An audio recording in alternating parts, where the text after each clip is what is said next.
so anyway, I believe that, I want to say Brother Denton, but it's not. Dan, we ended where he was going to talk to his wife about it.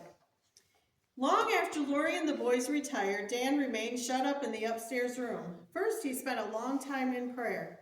Should he run the risk of bringing the most dangerous foreign agent in the nation right into his own home? When the prayer was ended, he knew the Lord was directing and that he must carry through with his plans. Working quietly but rapidly, he removed all of the speakers that were mounted in the upstairs rooms. Then he took the strongest amplifier, set it up, and prepared it for use. This piece of equipment would transmit its sound to a small homemade radio which he had.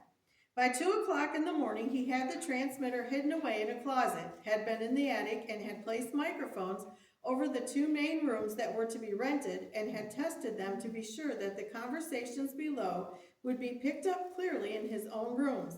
Now he was ready to report. Slipping out of the house, he walked 2 blocks to a phone booth. He was now to use his phone contact for the first time. Giving the operator the number which 35 had made him memorize, he shivered as he waited. A man's voice on the other end of the line said simply, "Yes." Almost with a quiver in his voice, Dan said, 21 plus calling 35. "One moment, please," and Dan waited. How was it possible to contact him so quickly? In just a few minutes, the crisp business voice of the one who had answered said, "There will be a hitchhiker on the river bridge at 6 o'clock this morning. Pick him up." That was all. The click on the other end said clearly that the conversation was over.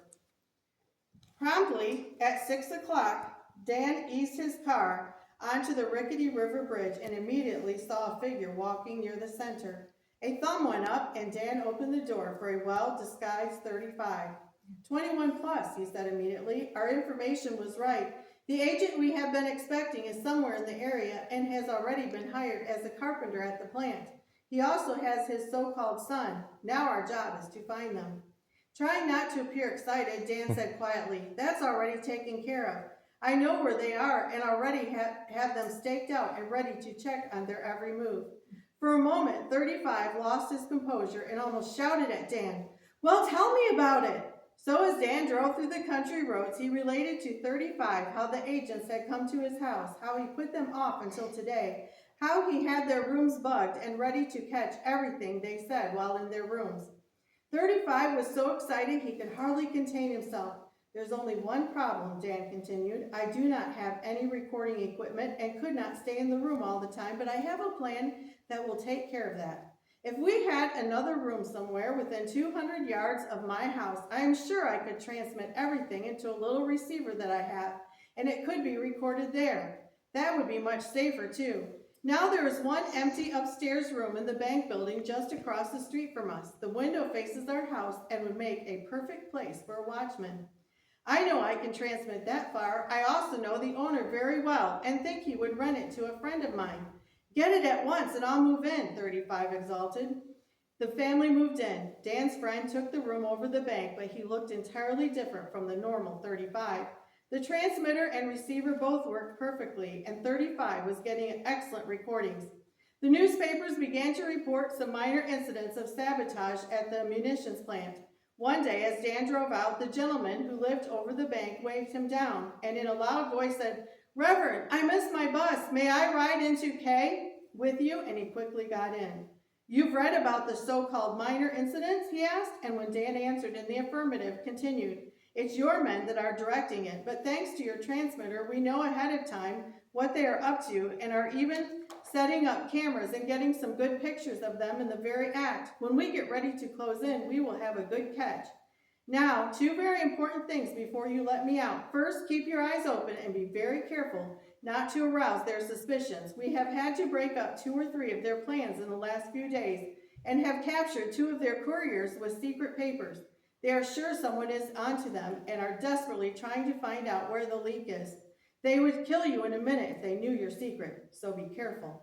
Another thing, our man in charge at the new development south of us needs to know more about these people. We thought you could give him the most information. Can you arrange a bus trip through that section soon?"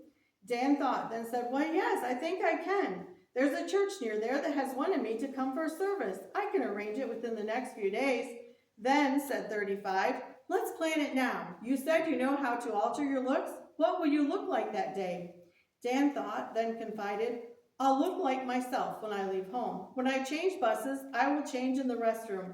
When I leave there, I will have on a light gray suit, a red tie, horn-rimmed glasses, and a mustache.